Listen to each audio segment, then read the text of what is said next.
Liana Child's ELA for ACC10007. Today we're just going to go over a quick costing question. Sorry, picking up a spelling error there. So this is important exam prep for your exam coming up on the 7th of October.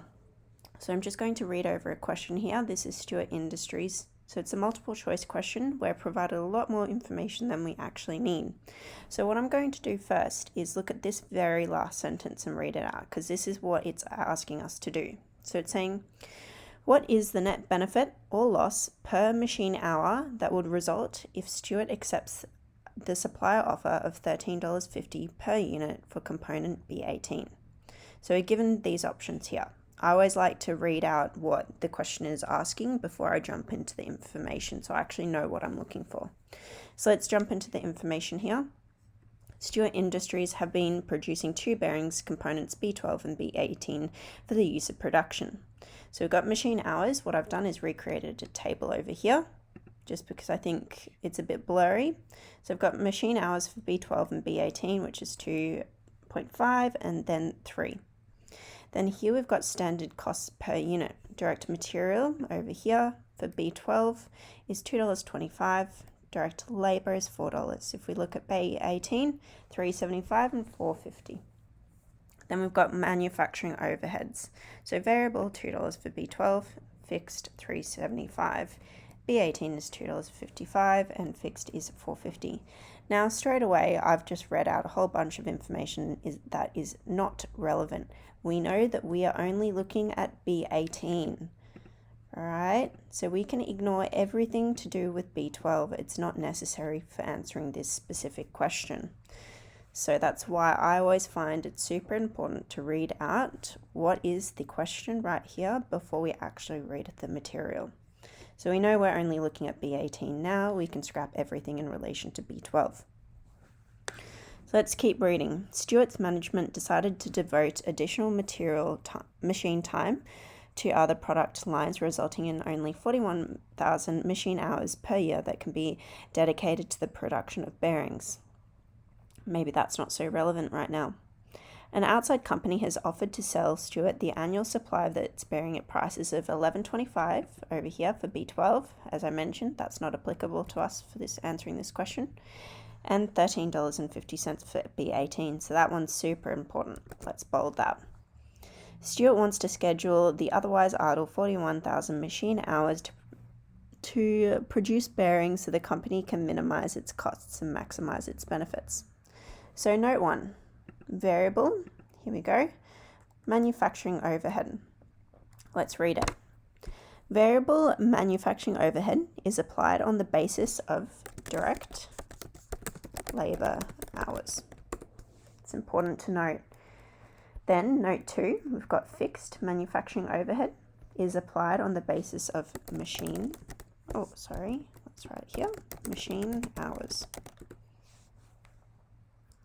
Okay, so then we go back to our question. What is the net benefit loss per machine hour that would result in if Stewart accepts the supplier's offer of $13.50 per unit for component B18? So I've written the information here. This information is probably not that applicable, but this is our question here. So we've got 4 options: A, -175, B, $1, C, 50 cents, and D, something else. So we've got our important information here.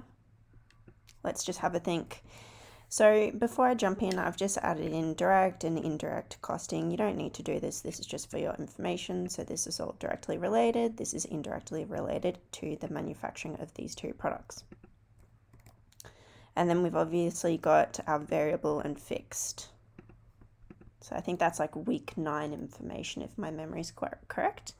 So if we look up here, it's got standard cost per unit. So this is going to be a per unit cost and per unit cost here.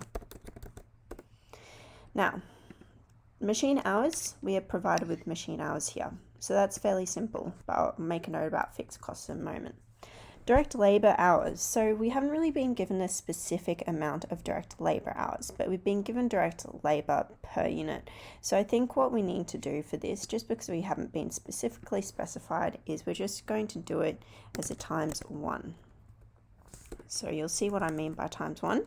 So what we mean is when we're calculating variable costs for the costing of B18, we're just going to use 1 unit of 225. Because we've only got 1 unit, because that's a per unit, so that's a times 1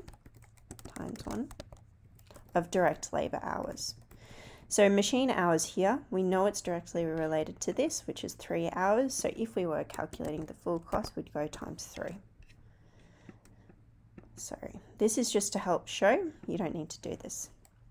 So what we need to do first is calculate the cost. So we know that our new offer is $13.50 per unit. What we need to do is, I've underlined this here, is calculate our profit or loss per machine hour. So that's important to note for later. Now, what we want to do is current cost per unit. This is what we want to calculate for B18. Now, we don't include fixed costs because they're going to get charged no matter what. Even if we do go along with a new offer, we'll probably get charged that because they still want to use the 41,000 machine hours. So what we do is we scrap that just for the purpose of this. And what we need to do is we add up all our variable costs. So what we go is we go our direct materials plus our direct labor plus our variable. So you can see I'm only using 1 unit of each, as I've already done a times 1 for all those 3. So we're getting a total cost of $10.50. So that's what we're doing. We're comparing our original cost to our new offer of $13.50. So what's our difference? So we go $13.50 minus our $10.50. So that's $3. So this is per unit too, remember? So that means we're paying an extra $3 to use the new offer. So this would be classed as a loss. Now, let's look at the question. It's asking what is it per machine hour. So we now need to take it a further step. So what we do is we get our cost per unit, we divide it by our cost per machine hours up there. So that's $1. And again, we're paying extra $1 per hour to use the new offer. So this is a loss.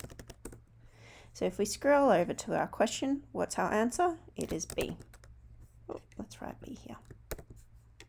Oh, if it wants to write. Oh, there we go. Got that. So there we go. That's how we did it. We have calculated everything there. So this question is providing you with so much information, but you only need about probably 1/3 of the information provided. So that's why I think it's super important to read the question that is required before you read all the information.